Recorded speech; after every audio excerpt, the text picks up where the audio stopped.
Boys! In the ever-evolving world of content creation, few stories capture the essence of modern entertainment quite like Ludwig Ahlgren.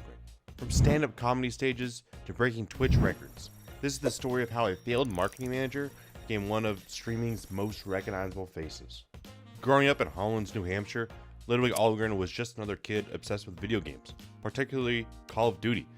He remembers the rush of completing challenges, describing it as hooping and having orgasm at the same time. It probably felt better than that. Well, okay. But unlike many future streaming stars, he had his sights set on a different kind of spotlight. He dreamed of becoming the next Conan O'Brien. While most successful streamers dropped out to pursue their dreams, Ludwig took a different path. At Arizona State University, he studied English, literature, and journalism. Though he refused to join a frat and failed to join the a cappella club, but worked hard to join the university's improv club, Temp Underground, where he truly found his voice. Listen, ever, and tension. I'm talking tension. So here I am. Refused to join a frat, failed to join an a cappella club, failure after failure. Failure in the sailing club, a cappella club, and joining the original comedy clubs. Still ended up with some fruits. Moral of the story, simply put, is people will say no Meggies to you, but you just have to respond and say yes, smiley face. Ludwig's entry into content creation came through an unexpected door. Super Smash Bros. Melee. While he wasn't good enough to go pro, he did start his own tournament called the Ludwig Ahlgren Championship Series, with his biggest prize pool being over $52,000 in 2022. The tournaments brought an audience to a game that often goes unrecognized. His natural charisma shined through as a tournament commentator, and he even organized his own invitational featuring legends like Mango, Hungrybox, and MKLeo. Everyone I lived with, I met through Smash. It's a community that spawned me. 2 stocks, Mango's the Falcon. Stans just needs to take 1 here, and we almost assuredly win. He just needs to take 1 stock. Come on, Stans, get 1. Just rack up the damage. Oh, look at Stans. Oh, look at Stans! Wait a minute, Stans going absolutely brazy! Oh! I think, okay, how do I beat noobs? I haven't been open bracket in so long.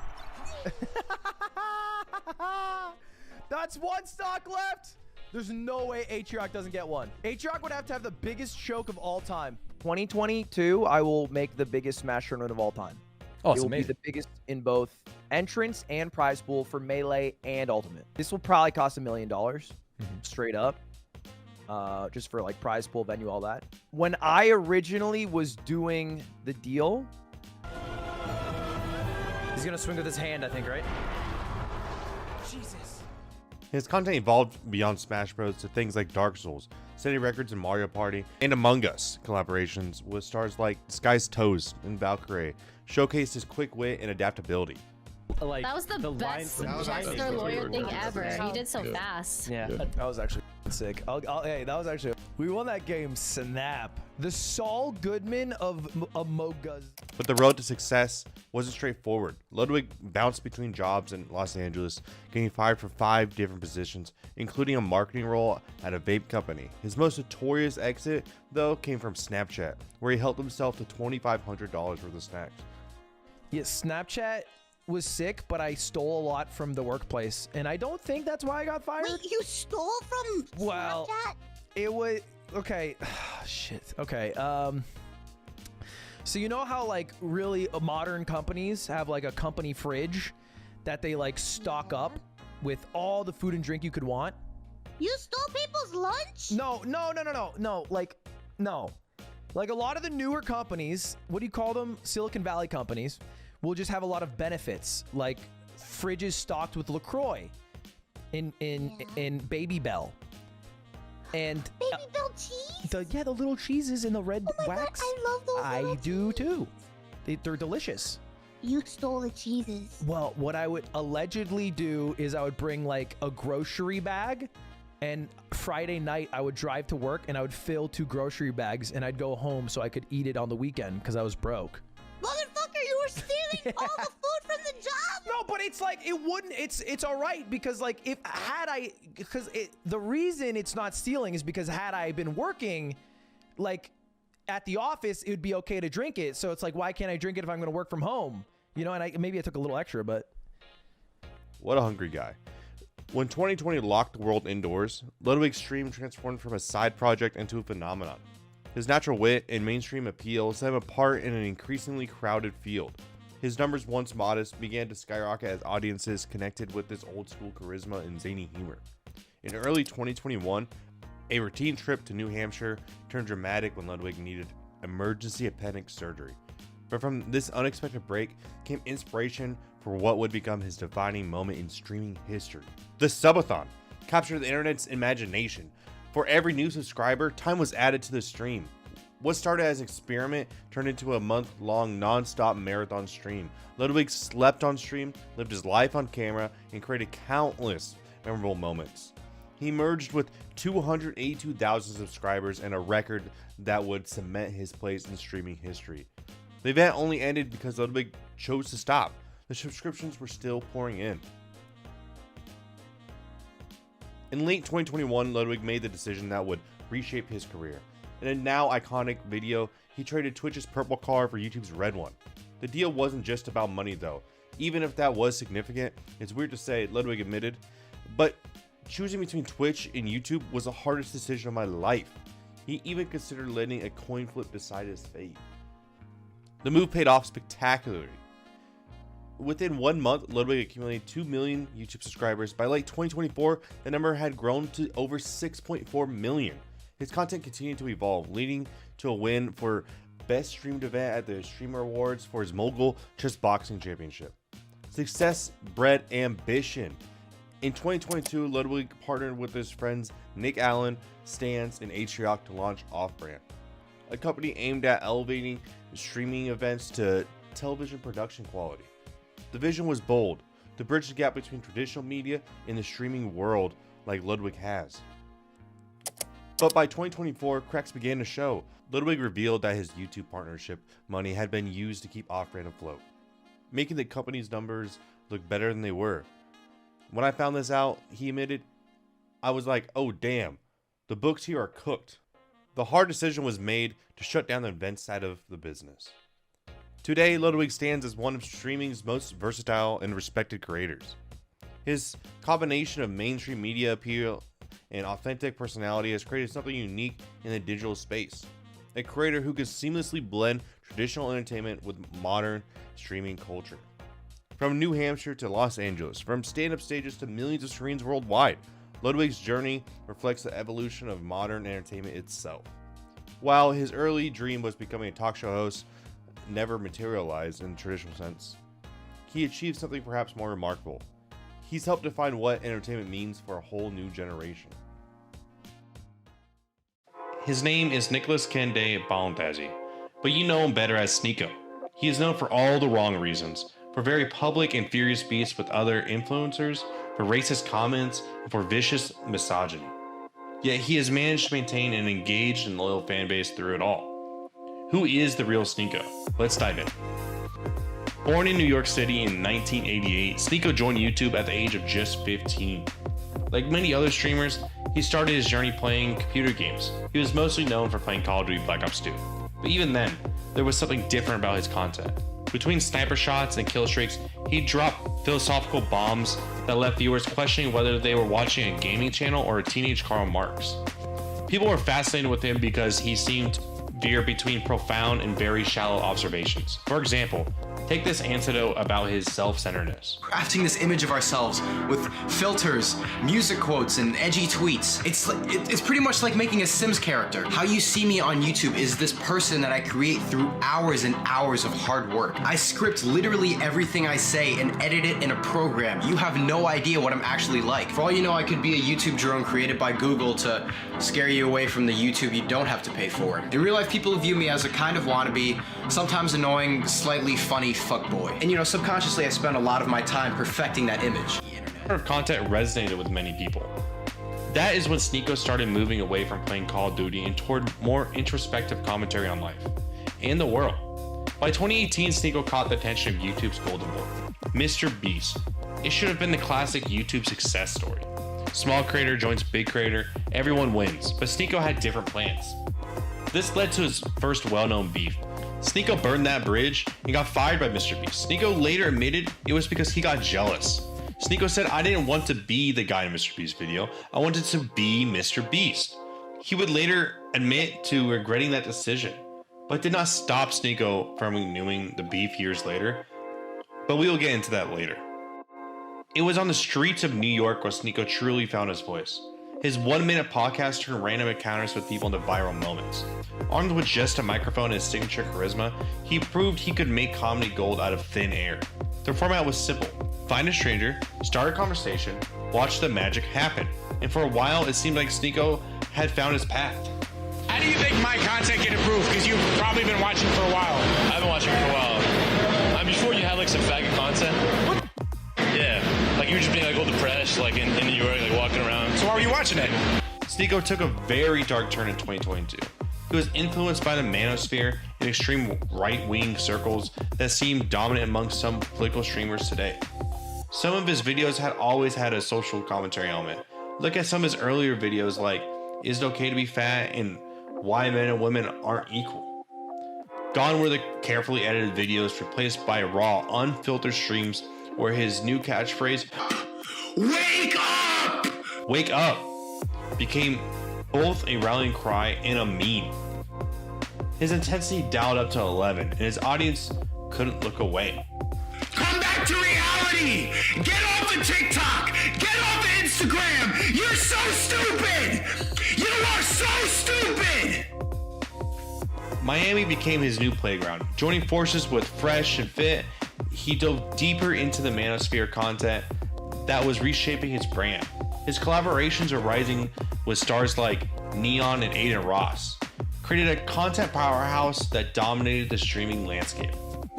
The Miami influencer era was in full swing, and Sneeko was right in the center of it. But rather than the occasional disorganized foray into controversial issues, now Sneeko displayed a real, coherent, and very right-wing worldview. It included the rampant use of racial slurs, homophobia, transphobia, and all that other good stuff. But it was his alliance with white nationalist Nick Fuentes that really set the internet on fire. He even caught the attention of Congress. At one point, Sneeko found himself being discussed in congressional hearings after mockingly singing a traditional Jewish song during one of these collaborations.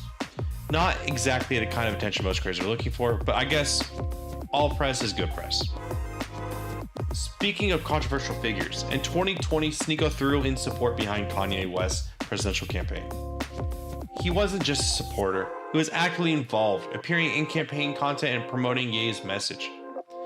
It was another example of Sneeko's knack for finding himself at the center of cultural firestorms. Due to these views, he soon found himself as a particularly hated opponent of the online left. Then came the bans. YouTube finally had enough of Sneeko's content in 2022, cited repeating violations of his COVID-19 misinformation policies and promotion of election denial theories. His support for President Trump and questioning of the 2020 elections results had put him squarely in the crosshairs of platform moderators, even though he did not have any previous strikes against his account. His friendship with fellow provocateur Zerka added another layer to his content. Their debates and streams together became must-watch content for drama enthusiasts, with both creators pushing each other to more and more extreme takes. It was like watching a feedback loop of controversy. In 2023, he announced a conversion to Islam. Sneeko explained he did so because Islam is the strongest force resisting wokeness. That brought him closer to the controversial Andrew Tate, another Islamic member of the red-pilled manosphere.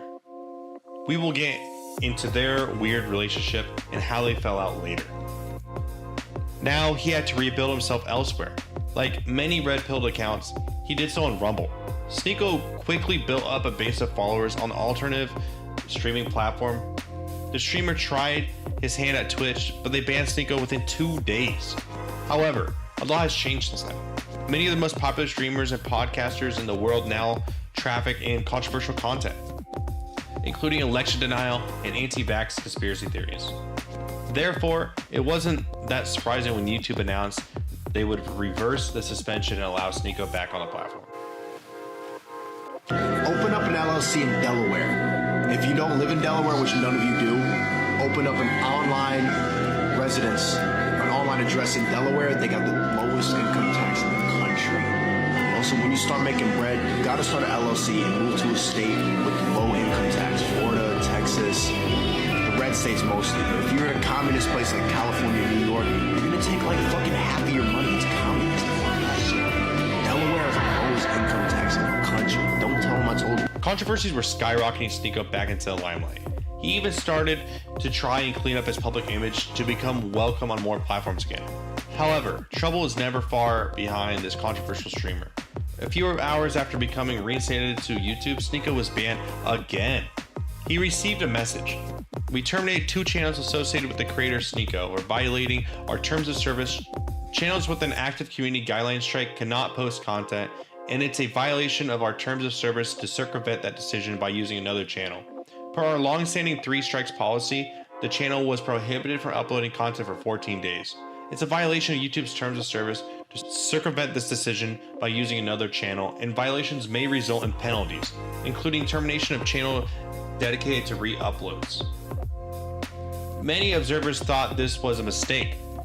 Perhaps YouTube had mistakenly reversed their ban, realized that they had done, and throw him off again, but it looks like that was only part of the whole story. He decided to move to Twitch, where he had only 6,000 followers compared to the 1.2 million he had on YouTube. One day had passed when Twitch suspended him for what they called extreme hateful conduct. Reports began to circulate that the problem wasn't the content that Sneako was making. Instead, it was about his behind-the-scenes conduct. It was believed that discrimination had occurred as well. However, Twitch was not willing to answer any questions on the matter. 2 days later, Sneako was kicked off Kick. It happened in the middle of a stream. That means that all the leading platforms Sneako was working on have been ruled out for him. One element that has drawn a good deal of fire towards Sneako is his close association with Andrew Tate. If you have been living under a rock and don't know who that is, he is an influencer and former kickboxer who has become well known for his misogynistic views. In 2022, he was arrested in Romania for trafficking women, rape, and organized crime charges. The duo has a lot in common. Both are Muslim, with interesting takes on that religion. They also appeal to a particularly right-wing, primarily male demographic. Of course, that can also lead to people fighting over who will be the alpha dog in a particular pond. But the two friends fell out quite publicly. It was over Tate's open embrace of racist ideals of white supremacy and claims that race is everything, tweeting, "Race is real and white supremacists are right. No white only country sooner or later means no white people, and you'll be outbred. You'll be out of violence. You'll be cucked by words. Your kind will betray you." And I'm not your enemy for pointing this out. I'm actually your brown friend, confirming you were right all along. But I, unlike you, can't be called racist to any serious effect. But race is real, and white supremacists are totally right about this. No white only country means soon there will be no white people. You will be outbred, you'll be out-violenced, you'll be cucked by words, you'll be betrayed by your own kind, and I am not your enemy for pointing this out. I am your brown friend. Sneako argued that thinking that race is all important goes against the principles of Islam, which it does.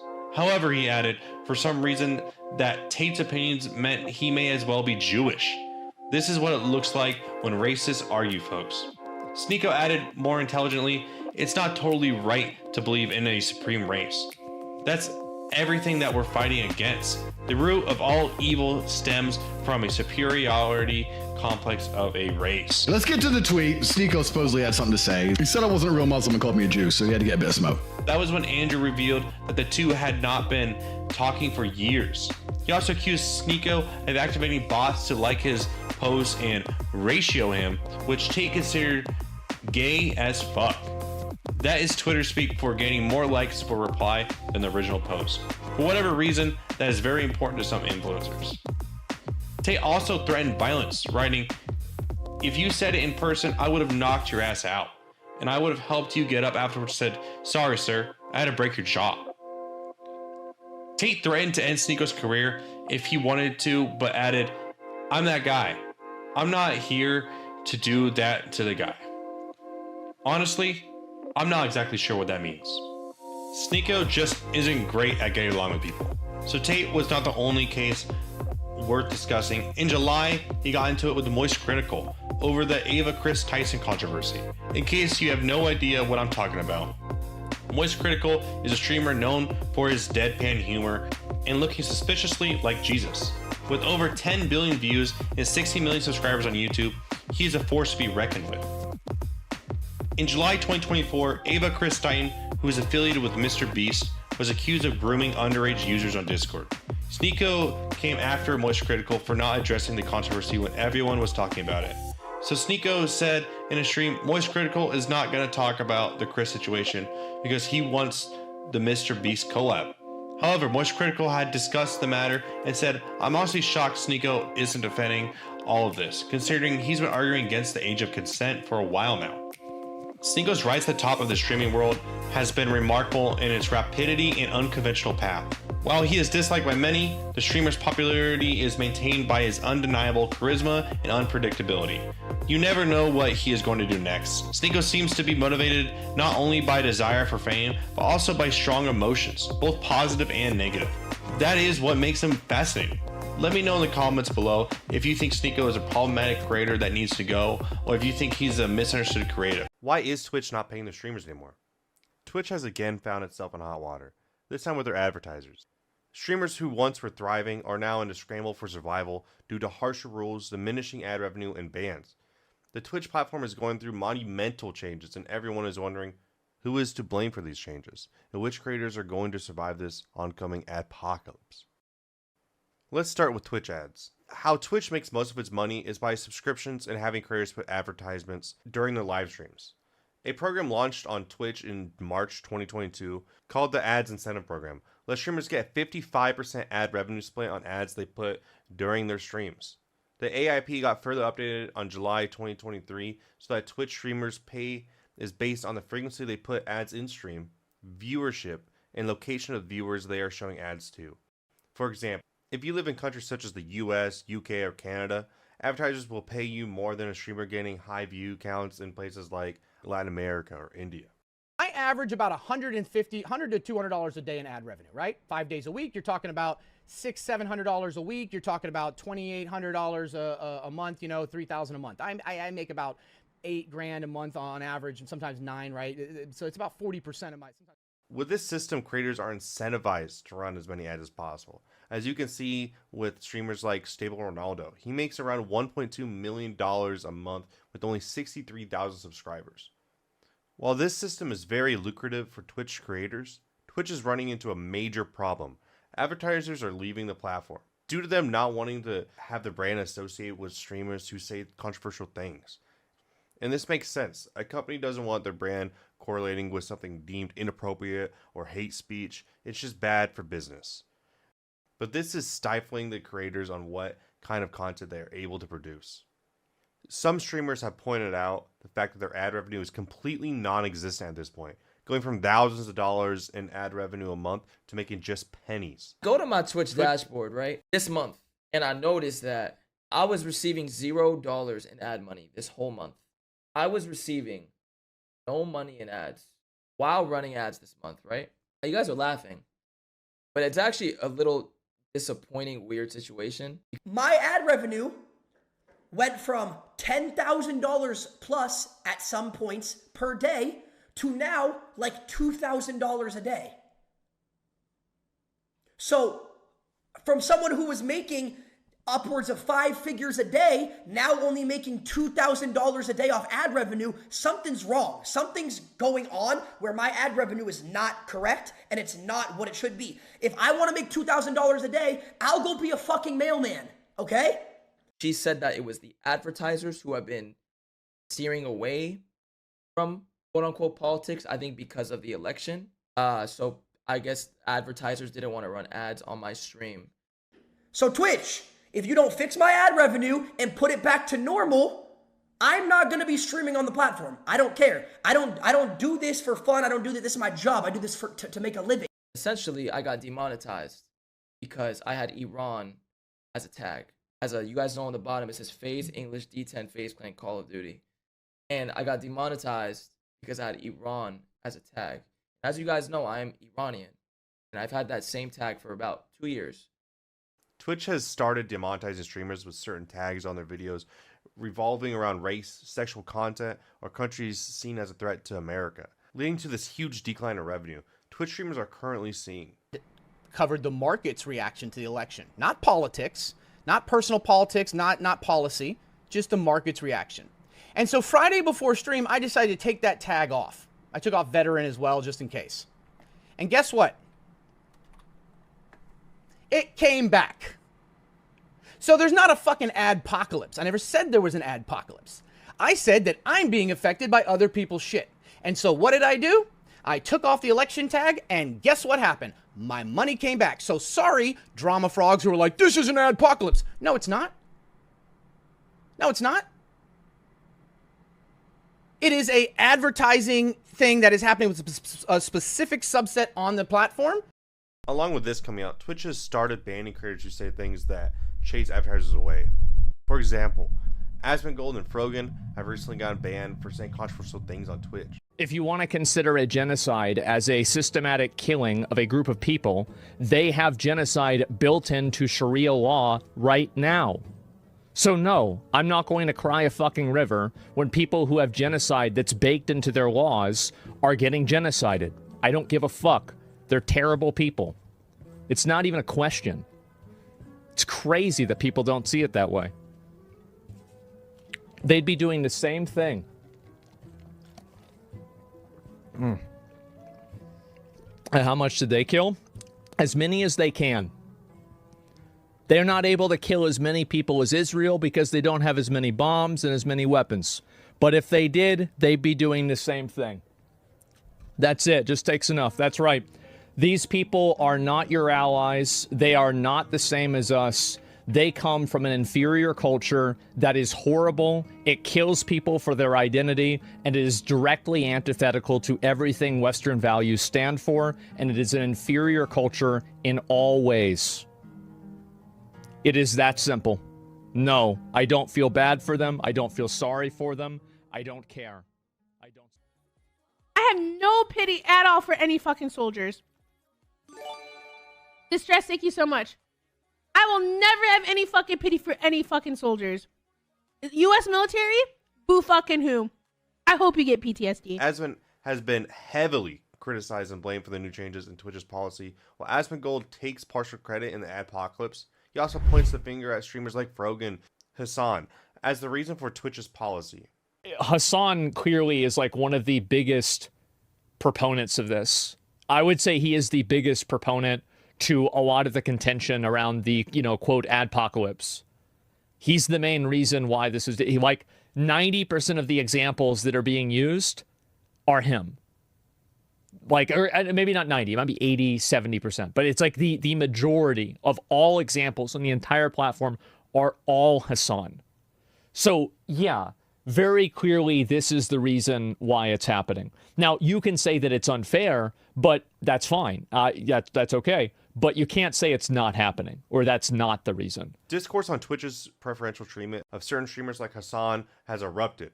A lot of creators believe what he says on stream could be considered against Twitch's TOS, but he seemingly stays unpunished while smaller streamers have been getting demonetized and banned for equally controversial topics. You want to be a political boy? Go to Twitter. Don't do it here anymore. I swear. I think all political streamers should be banned. If you're really political, then get off. Because if we can't handle it with the ad, if it's gonna affect ad revenue for everybody, it's gonna ruin the website. You might as well do it anyway. You have to. You have to. Hassan gets banned. If it affects every content creator losing ad revenue, which also might affect the entirety of Twitch, Hassan should get banned. Absolutely. Hassan is a political streamer who is very critical of America and is very vocal about his support for the Palestinians. Hassan openly dismisses any criticism of Hezbollah and Hamas, citing them as freedom fighters, leading some to believe he was the reason for advertisers pulling out.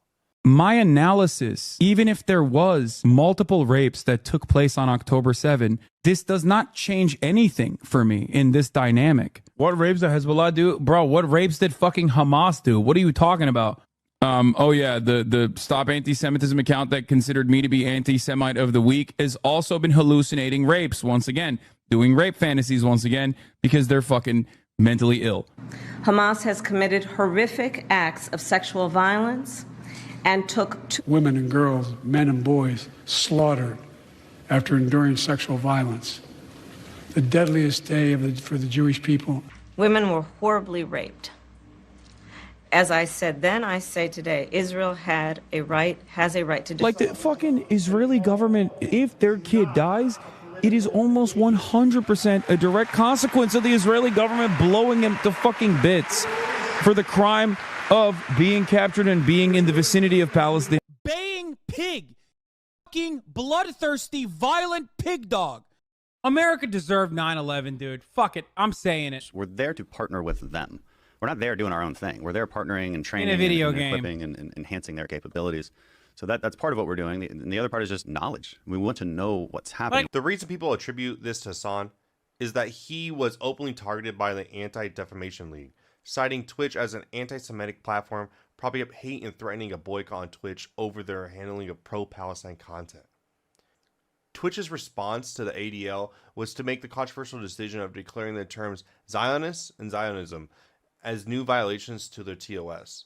The TOS change in demonetization for creators on Twitch has led to a brewing civil war amongst the creator community. Who personally successfully sued Alex Jones. Just something to think about. Yeah, maybe others should. I promise you, my one promise that I will make is if Hassan tries to sue me for defamation, I will absolutely countersue. Whatever case he thinks he has, I have an infinitely stronger case against him. The idea that he thinks that he could sue me for defamation because of my opinions about him, when we watch so many of his videos and so many of his clips, like, what are you talking about? Whereas Hassan, like, knowingly and, like, willfully, recklessly lies about me. Like, he knows he does. He like, is, like, the misrepresentation is not even close. And I think we're way too close for him to just say, oh, I didn't know. Or like, yeah, that would be fucking hilarious. But yeah, I mean, if you ever wanted to, oof, you want to try to pull this like retarded shit you do on your little, on your dwindling stream fan base, you want to do that in court? I mean, we can try that if you want. I'd love to. Sure. Ludwig made a video on the situation and tried to stay neutral, but caught some heat for not placing the blame on anyone specifically. Literally. Okay, What does this mean? He's such a fucking. He's such a disgusting piece of shit. Do you know what? Do you know the real reason he's really bad? He's so good. It's not a fucking joke. Just shut up. It's not a fucking joke. Okay. You're calling him a Nazi. There's gonna be like a fucking million people right now that are gonna fucking see his video and think that this is why something is going on. He's literally putting out fucking fake news about this bullshit instead of actually saying what's happened because he's so concerned with his friends. So instead of going out and saying, hey, this is happening because Twitch and Dan Clancy basically have allowed anti-Semitism to go crazy, so much so that they have everyone on their staff has made anti-Semitic comments, apparently. We have senior leadership doesn't care. They give this guy a free pass. So this one unhinged psychotic Jew decided to start calling on advertisers as a result. That's why we're having an adpocalypse. Not because Asmongold said some fucked up shit. Not because fucking Mizkif did something or else. Not because of Asmongold or anything else. It's because of fucking Hassan and Twitch senior staff. And now I have to fight against this fucking retard that is going to go out and try to set the narrative like, oh yeah, you know, everything's fine. It'll come back. You know, basically there was just some like bad content on Twitch and, you know, it goes away. The advertisers want the thing. Fuck you, Ludwig. Fucking cocksucker. You are worse than Hassan because you know what Hassan is doing and you're actually endorsing it. You are, I guarantee, I swear to God, when I talk to congressmen, I will fucking bring up his name. Absolutely 100%. And I'll say, this is the guy that knows about this. He's one of the bigger people on the platform, and he actually knows about it, and he downplays it, and he hides it. And he does. While Twitch has historically monitored and banned creators on their platform for content that drives advertisers away, the conditions have intensified and reflect a similar event that happened on YouTube back in 2017.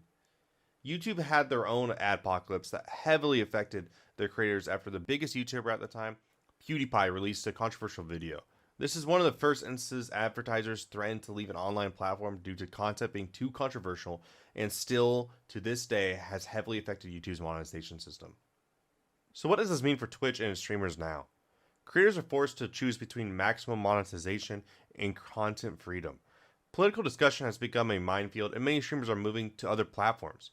The situation is bigger than ads. This is a defining moment for Twitch where they have to balance retaining their creators and advertisers, all while navigating very complex political issues. We're likely seeing the beginning of a major shift in how streaming platforms handle controversial content. The question isn't if more changes are coming, but when and how extreme they'll be. What do you think about these changes? Are they necessary for platform stability, or is Twitch going too far? Let me know in the comments below. Is there a rumor about you that a lot of people think is true, but it's completely false? Yeah. Do you really want to talk about that? Miskiff. And we're talking about Miskiff. 3 years ago, I got accused of covering up that basically my whole career up for a long time, but it went so viral that everyone thinks I did it. It's time to go full demon time.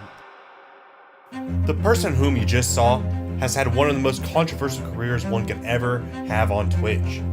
I'm talking about a guy who went from holding the camera to building an empire, losing almost everything for multiple career-destroying allegations, and crawling his way back. This is Miskiff's story. A story with one of the most shocking incidents and twists of fates in Twitch history. Born on February 16, 1995, Matthew Renato grew up in Montclair, New Jersey. After graduating from high school, Matthew wanted to become a streamer. However, he changed his mind and decided to pursue college and earn a degree in business management. Unfortunately, a day before he was supposed to start college, Matthew was diagnosed with a life-threatening heart disease, viral myocarditis, and was hospitalized. Simply put, myocarditis is an inflammation of the heart muscle, which can make it difficult for the heart to pump blood. That meant he needed to get treatments and hence had to rest for a while. So what do you do when you're stuck at home recovering? You play video games. You watch streams. You dive into this whole other world that is full of endless entertainment. Although for Matt, what started as just killing time ended up changing his entire life and career. Fast forward to 2018, Matt, now going by Miskiff, lands this weird gig as Ice Poseidon's cameraman. If you don't know Ice, just know he was like the Wild West of Twitch, completely unhinged content. For months, Miskiff was just the guy holding the camera, following Ice through some of the most chaotic live streams you can imagine. Hotel disasters, angry strangers, police showing up, just pure unfiltered chaos. But here's where it gets interesting. People in chat started noticing this cameraman who had a strong personality. His reactions were gold, his comebacks were quick, viewers started getting curious about the person behind the camera. Without even realizing it, Miskiff was getting a masterclass how to be entertaining on stream. He was learning what worked, what didn't, and what got reactions, all while safely being behind the camera. By mid-2018, Miskiff decided it was his turn. He launched his own Twitch channel, and his approach was refreshingly simple. Just be yourself, play some games, and don't take yourself too seriously. At first, nobody cared. We're talking a few hundred, maybe even less, viewers watching the energetic guy play old school games and react content. But Miskiff had something special. He wasn't afraid to be the butt of the jokes. He'd embarrass himself, tell stories nobody else would share, and just put it all out there. His big break came when clips of his stream started blowing up on Reddit. You'd see these posts, Miskiff reaction to, and it would be him absolutely losing it over something ridiculous. People ate it up because it felt real. And why wouldn't it? It wasn't some calculated content machine, it was just a dude having genuine reactions. The viewership numbers started climbing fast. Before long, this former cameraman was pulling thousands of views per minute. By 2019, he wasn't just another face in the Twitch crowd, he was becoming one of its stars. Miskiff was growing and enjoying his life being a Twitch streamer, and it seemed as if he was unstoppable at that time. Adding to all his recognition and fame, 2019 brought another game changer into Miskiff's life. Maya Higa. Miskiff and Maya's love started in the midst of 2019. Their relationship wasn't just another Twitch romance, it quickly became the Twitch romance. Viewers were invested in every moment, every interaction. However, Maya wasn't your typical streamer girlfriend either. She is a wildlife conservationist with actual serious goals beyond the platform. And honestly, she elevated Miskiff's content. Together, they raised serious money for charity, they created meaningful projects, they eventually launched Alveus Sanctuary, a conservation center that is doing real good in the world. For 2 years, Miskiff and Maya were the golden couple of streaming. Unfortunately, they decided to split up after only a couple of years of dating. When they announced their breakup September 2021, fans were legitimately heartbroken. Both handled it pretty maturely though, asking for space and avoiding drama. Neither of them could have known then that their breakup would later tie into the biggest controversy of Mizkif's career. While his personal life had its ups and downs, Mizkif was doing pretty good with business and networking. Perhaps his choice of taking a college degree in business management was justified. In October 2020, he teamed up with some of Twitch's biggest names like Asmongold, S-Fan, Soda Poppin', and Tips Out to create One True King, or OTK, a content collective and gaming organization with ambitions beyond standard Twitch content. The timing was perfect.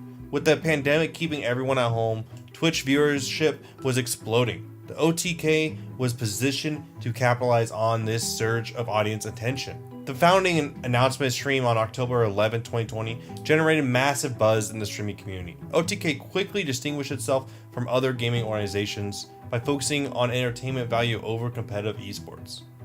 Their first major event, the OTK Thanksgiving Special in November 2020, showcased their approach, bringing together multiple streamers for collaborative content that drew viewership numbers exceeding their individual channels. Mizkif specifically thrived in this new organizational structure. On 27th April 2021, he launched School, a game show where streamers competed in academic challenges with real cash prizes on the line. The format was simple but addictive. Contestants answered increasingly difficult questions across subjects like math, geography, and general knowledge, with eliminations for wrong answers. The show became a genuine hit, regularly attracting thousands of concurrent viewers. Top streamers like XQC, Pokimane, and Ludwig competed for the prize pool, bringing their massive audiences with them. However, Schooled was not the only show he profited from. Mizkif's launch of the Just Chatting podcast represented a calculated move to diversify. His content portfolio expanded his audience reach. While School demonstrated its ability to produce high-level, event-driven content, the podcast introduced a scalable, low-overhead format that capitalized on his existing network. By leveraging his connections within OTK and the wider streaming community, he created a platform for reoccurring, engaging content that required minimal production resources. This strategic shift allowed him to extend his brand beyond the brief nature of live streams, offering a consistent on-demand product available across multiple platforms, including YouTube and Audible. The cross-platform distribution significantly broadened his potential audience, moving beyond the limitations of Twitch's live format. Furthermore, their podcast's long-form conversational style cultivated deeper engagement, strengthening his relationship with his audience and creating opportunities for cross-promotion with his guests. This approach aligns seamlessly with OTK's collaborative model, reinforcing the organization's brand and driving collective growth. By implementing this scalable content strategy, Mizkif not only diversified his revenue streams, but also solidified his position as a savvy entrepreneur with the rapidly evolving digital entertainment landscape. Mizkif showed impressive business awareness by timing content perfectly with trending topics. When the Pokemon card collecting boom hit in late 2020 and early 2021, he was among the first major streamers to invest heavily in the space. His pack opening streams, where he would often spend tens of thousands of dollars on vintage cards, regularly drew hundreds of thousands of views. While questionable as an investment strategy, as content, it was undeniably effective, generating some of his highest viewership numbers to date. OTK continued expanding its footprint with the launch of a gaming peripheral brand, signing exclusive streaming talent and creating more structured content series. By mid-2021, they had secured major sponsorship deals with companies like Cash App and Chipotle, legitimizing them as a serious business entity in the streaming space. Mizkif's personal brand grew alongside OTK. By early 2021, his channel had surpassed 1 million followers on Twitch. His subscriber count exceeded 20,000 subscribers, translating to significant monthly income before counting donations, sponsorships, and other revenue streams. During this period, Mizkif also leveraged his platform for philanthropy, particularly through gaming marathons. On February 6, 2023, two devastating earthquakes with magnitudes of 7.8 and 7.5 hit southeastern Turkey and northwestern Syria. The earthquakes caused widespread destruction, leading to thousands of lives lost and leaving numerous individuals injured and in need of assistance. On February 10, 2023, Mizkif organized a charity stream with the goal of raising funds for the victims of the disaster. The outpouring of support from the community was truly remarkable, within the 26-hour stream, resulting in an extraordinary $81,000 being raised. These charity initiatives helped evolve his brand beyond pure entertainment. Behind the scenes, Mizkif was building a substantial wealth. While exact figures aren't public, leaked Twitch payout documents from October 2021 showed him earning over $2.1 million from the platform alone between August 2019 and October 2021. He purchased a large house in Austin, Texas that served as both his residence and a content creation hub for OTK members. By early 2022, Mizkif had completed a remarkable transformation from Ice Poseidon's cameraman to multi-millionaire content creator and co-owner of one of Twitch's most successful organizations. His audience of loyal misfits numbered in the millions across platforms, sponsors were eager to collaborate, and his influence in the streaming world was at its peak. Then the controversies of September 2022 brought this meteoric rise to an abrupt and dramatic halt. In September 2022, the Twitch streaming community was rocked when serious allegations emerged involving Crazy Slick, a streamer who lived with Mizkif, and another streamer named Adriana Lee. The controversy centered around an incident from January 2020 where Adriana Lee alleged that Crazy Slick had assaulted her while she was incapacitated at a party. According to her account, Crazy Slick repeatedly entered the room where she was resting and touched her chest, claiming he was checking her pulse while she was in a vulnerable state after consuming alcohol. The situation escalated dramatically when fellow streamer Trainwreck TV accused Mizkif of attempting to cover up this incident. Screenshots of Discord conversations were shared publicly, suggesting that Mizkif had made statements that appeared to downplay the severity of Crazy Slick's actions, referring to them as not that bad and suggesting that didn't warrant serious consequences. While Mizkif himself wasn't accused of sexual assault, the allegations centered on his apparent protection of Crazy Slick by minimizing the situation and allegedly influencing other streamers to downplay the incident. All these allegations gained traction. OTK announced they would place him on leave and conduct a third-party investigation into his conduct. This investigation aimed to determine whether Mizkif had indeed attempted to cover up or downplay the allegations against Crazy Slick, and whether he had used his influence, silence, or discredit Adriana Lee during this trying time. Controversy deepened when Ice Poseidon released logs of old conversations in which Mizkif had used racist and homophobic language. These old clips and messages showed instances where Mizkif had used highly offensive language in private messages and on-stream years earlier. This revelation of racist, sexist, and homophobic comments further complicated Mizkif's public image and added another dimension to the scandal surrounding him.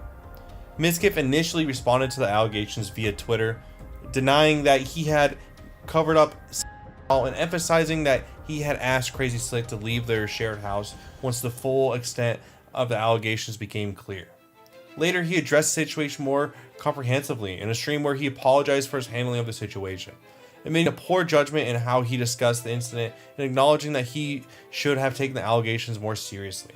Regarding the racist and homophobic comments, Mizkif apologized and stated that those messages reflected a person he no longer was, claiming he had grown and changed significantly since that time. The OTK investigation concluded in late 2022, with the organization announcing that while they found that Mizkif had exercised poor judgment in his statements, there was no direct evidence found that he directed, coerced, or was ever involved in a cover-up. After a period of suspension, Mizkif was reinstated at OTK. Meanwhile, Crazy Slick was removed from Mizkif's home and largely disappeared from the content creation scene following the allegations. Adriana Lee maintained that she had faced significant backlash and ostracism within certain streaming circles after coming forward with her story, highlighting the challenges faced by those who speak out about misconduct in online communities. In November 2022, after what felt like forever in internet time, Mizkif returned to Twitch with an apology that pulls massive numbers. He owns his mistakes, he seems genuinely sorry, and he promises to do better. The community splits down the middle. Half his fans are like, "Welcome back, King," while others are like, "Nah, we're done here." Either way, Mizkif faces a mountain to climb to get back what he lost. His comeback strategy is careful, almost surgical. The edgy humor gets dialed way back. He focuses on more structured content with higher production value. He doubles down on charity stuff and positive community events. Progress is painfully slow. The viewership gradually inches back up, A few brave sponsors start to return. By mid-2023, Mizkif is showing signs of recovery that honestly, most people thought were impossible. 2023 and 2024 became Mizkif's reinvention era. He's no longer the say anything, do anything wildcard of his early streaming days. The new Mizkif is more calculated, more business-minded, and clearly more aware of the responsibility that comes with his platform. His content evolves beyond just gaming.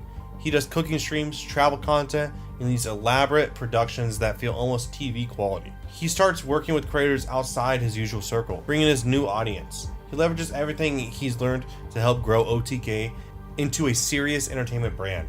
The controversy never completely disappears, it becomes part of his story, but it stops defining him by showing actual growth and consistently delivering entertaining streams. Mizkif manages to rebuild much of what he lost. So where does Mizkif go from here? He could push OTK towards mainstream entertainment, using his hosting experience for TV or other traditional media. He has serious skills running game shows and live events that could absolutely transfer to cable. Or he could lean into the business side, developing new platforms or services for creators. Few people understand the streaming ecosystem, its power and its dangers, better than someone who's lived through its highest highs and lowest lows. Maybe he'll focus more on philanthropy, using his platform for actual impact. His charity streams and conservation work with Maya showed he genuinely cares about making a difference beyond just entertaining. Whatever he chooses, Mizkif's wild ride shows us the new reality of internet fame. Careers built in months, nearly destroyed in days, and rebuilt through sheer persistence and adaptation. Mizkif's impact on streaming can't be denied. His success proved that personality and authenticity beat gaming skill every time. He showed that streamers could build actual businesses beyond just their personal channels. His controversies and comeback demonstrate both how quickly everything can fall apart and how it's possible to bounce back even when it seems hopeless. In an age where getting canceled can end careers overnight, Mizkif somehow found a way through. Most importantly, Mizkif's journey from nobody to somebody to canceled to comeback represents an absolutely insane timeline of internet fame. In just 6 years, this guy experienced a career arc that would take decades in traditional entertainment. As Twitch and streaming keep evolving, Mizkif's ability to adapt while staying true to what made him entertaining in the first place will determine his ultimate legacy. But one thing's for sure, the kid who once held the camera for someone else's show has created a story wild enough to be the main attraction. From cameraman to millionaire, to being canceled then making an epic comeback, Mizkif's story is a definition of an internet roller coaster.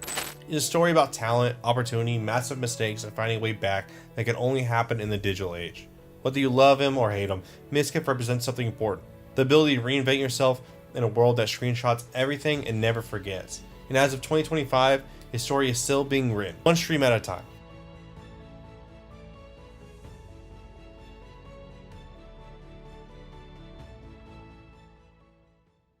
It's time to go full demon time. Basically, he was upset because I had higher viewership than him, slamming the door. And I punched holes in the walls or slammed doors in aggression. He would throw things in front of me and near me. She did tell me she got a bruise from it, and I stopped. We cuddled for about 30 minutes. And he started kissing me in my face. And then I started to advance to the next stage. He tried to climb on top of me and aggressively. Because I thought that's what she wanted. As you guys could probably tell, this video is talking about a lot of different parts of Mizkif's career. While this video is being created, some accusations, pretty damning accusations were made of Mizkif by another Twitch streamer named Emaru. Sorry if the audio quality is a little bit worse and if I'm not reading off a script this time, which I normally have stuff more prepared. It's a little bit off the top of the head. In this stream that Emaru had, she went over a bunch of different cases of how Mizkif was physically abusive, emotionally abusive, tried to be controlling, and even a case of sexual assault. Emaru started off talking about the stream, about the Twitch drama that recently happened with her, where she got assaulted, and then she went in and she said, I'm going to cover something else I didn't want to talk about, I thought I would never have to talk about. But she told herself if somebody else gets involved, if it could happen to someone else, then she will talk about it no matter what. She goes into saying that it is happening to someone else who's not a content creator or nothing like that, but she goes into all of her experiences. In this, she talks about how her and Mizkif were dating, and it was like kind of behind the scenes, kind of public. He was controlling the whole time. She would stream and get more views than him, or post a YouTube video, get more views, and he would get upset saying, how are you doing better than me? This isn't even good content compared to what I'm doing. doing. She would try to distance herself from him, but then he would hold things over her, blackmail her, saying, hey, you can't do that. You need to be closer to me. She felt she was stuck in the relationship because they have the same friend group, the same organization, OTK. Eventually, she worked up the courage to move out of the same house as Mizkif on her own after he threatened to hurt her cat. He came over to her house for closure so that they can end everything. And then while she was crying and he was trying to console her, he then decided to sexually assault her. She then screamed when he did that and he jumped off her. She then talks about a time at a streamer party where they were there at the same time. Her and her friends went to upstairs to another room and he would walk around to each room looking for her, looked into the room she was in, made eye contact, laughed and went, oh, like trying to make it all awkward and make it about him still. She then goes into detail about more and more and more cases of stuff going on. She pulls up receipts. If you guys want to see all this, I'm going to leave her Twitch down below. I encourage you guys to go watch the original creator for all this, but I just wanted to add this in the end of the video. If you were anywhere near the internet in the early 2010s, you couldn't escape FaZe Clan. What started off as a bunch of kids pulling off wild stunts in Call of Duty snowballed into something nobody saw coming. This is the story of how a gaming passion project turned into an empire and then nearly lost it all, and how they are on the rise again. In May of 2010, 3 Call of Duty diehards, Eric Clips Rivera, Jeff Housecat Iman, and Ben Renaissance Christensen, had a simple dream: show off the most ridiculous shots possible in Call of Duty. Things like 360s in the air, no-scoping enemies from across the map, and even quick-scoping. If you remember those MLG parody videos with air horns and Doritos flying everywhere, you can thank FaZe for that. These guys didn't just play the game, they turned it into an art form. Their editing was so over the top, so perfectly crafted, and it became the blueprint for gaming content as we know today. By late 2012, they hit the magic 1 million subscriber mark, and then Thomas Temper Oliveira walked in with big dreams of turning FaZe into something bigger than gaming. By 2013, FaZe wasn't just about montages anymore. They were selling merch, bringing in fresh faces like FaZe Rug, Banks, Kay, and Jev. The content started changing to suddenly these gaming legends were showing us their everyday lives, and people couldn't get enough of it. Then Banks and Temper made a move that would change everything. They packed up and moved to New York City, turning their apartment into ground zero for FaZe's evolution. This wasn't just about finding a new place to game, it was about building something bigger. That NYC apartment became a content factory. Banks and Temper were cranking out non-stop videos showing fans what life was really like behind the scenes. The raw energy of New York City matched their vibe perfectly. They were young, hungry, and ready to take over the world. Like you're doing a commentary. You sound like you're doing a commentary. I mean, other than the stuttering not happening. Are you recording a vlog or? I just got you guys food. Okay, thanks. But anyways, guys, I got some Gatorade, I got Jev, some sugar, and some orange juice, and yeah, that's gonna pretty much be it for today, guys. I hope you all enjoy this food. You know, I went out of my way, I got it, you know. Anyways, guys, other than that, that's pretty much gonna be it for today. I really hope you do all enjoy this. This has been Alex or FaZe Staff. You know, let me know, as always, feedback on the video. Let me know what to bring you guys next time. Text me, whatever. I will see you guys later. Peace out, everybody. What the absolute fuck was that? From that apartment, FaZe started dropping merch that actually sold out. They were linking up with other creators, making moves that would transform them from a gaming clan into something nobody had ever seen before. Hi guys, my name is FaZe Temper and I'm here with FaZe Banks. We're here at MLG Anaheim 2014. We just got here. We're actually watching FaZe Red play Curse Black right now. It's been a crazy week and I'm looking forward to the rest of the day.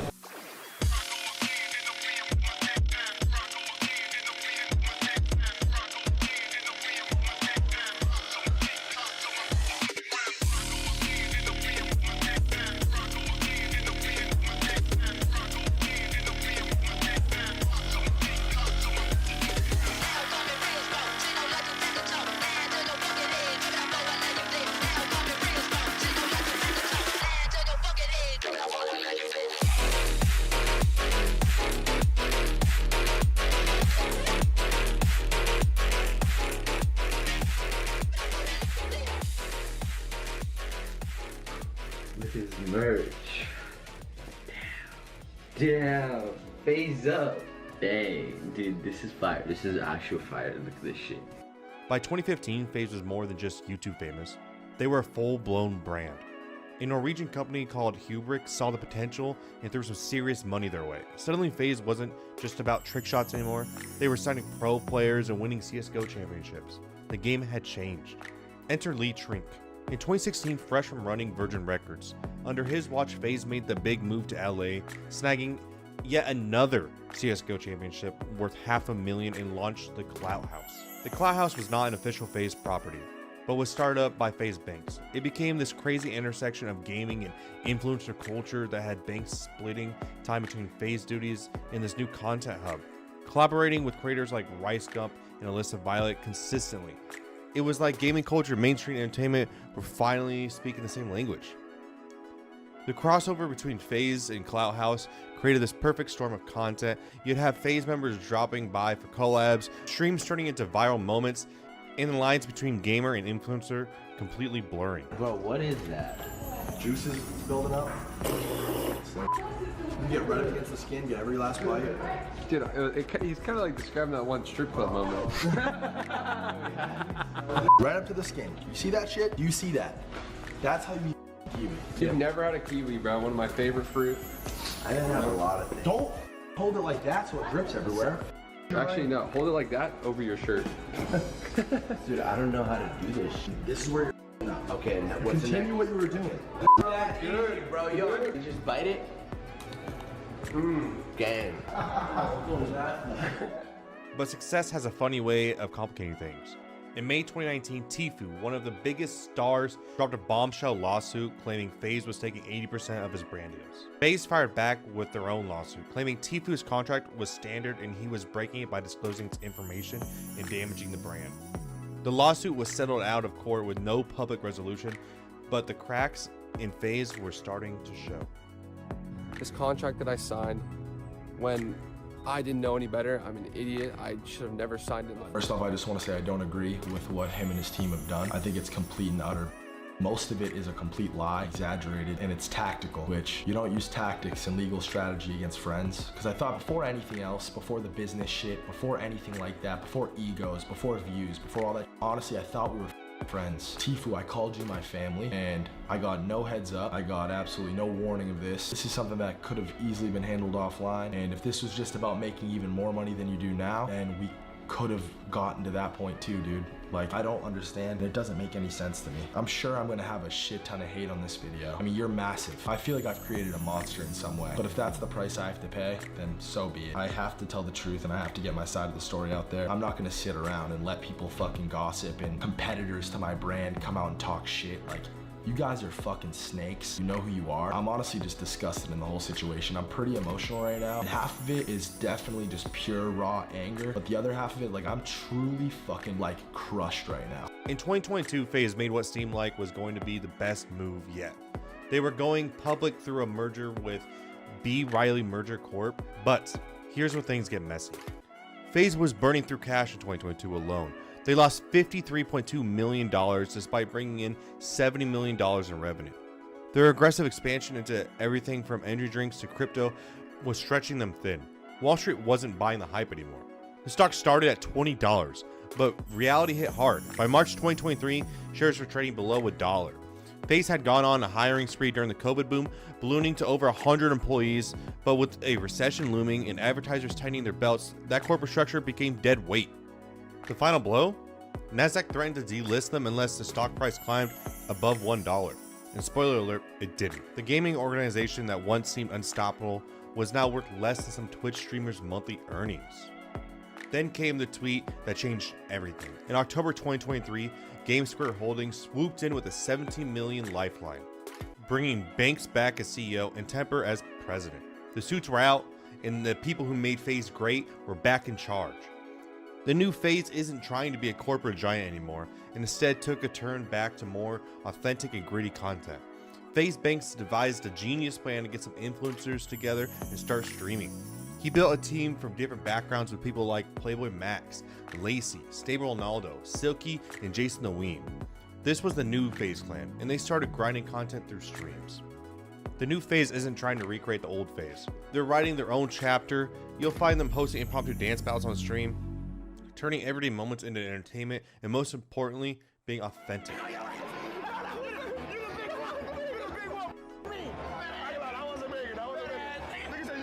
Okay, and you're gonna end up in jail one day.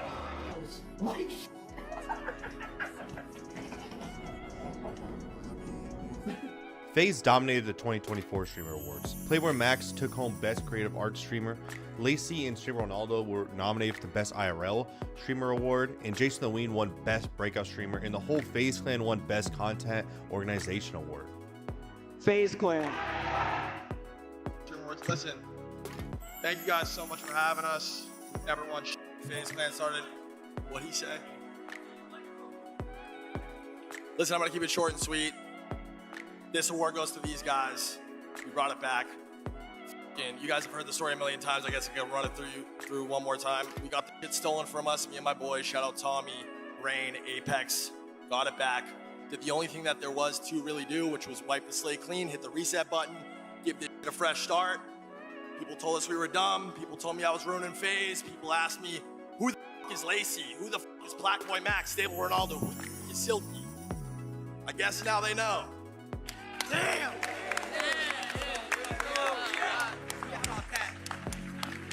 Hey yo, FaZe up, man. Today, you can see echoes of those early trickshot days. The same energy that made 3 kids with a dream go viral is alive and well. It just looks a little different now. Maybe that's the biggest trickshot FaZe ever pulled off, proving that in a world of corporate acquisitions and billion-dollar deals, being yourself is still the best business model. In 2024, FaZe isn't just surviving, they're thriving. For the first time in years, the future of FaZe looks bright, not because of stock prices or validations, but because they remembered what made them special in the first place. The perfect mix of skill, personality, and that little bit of chaos that makes gaming culture what it is. The FaZe story isn't just about gaming anymore, it's about redemption. It's proof that sometimes the best way forward is to remember where you came from. And while no one knows what the next chapter holds, the FaZe story shows that you're never done until you quit. Who do you think is or was the best FaZe member? Let me know in the comments below, and of course, remember to like, subscribe. Thank you for watching.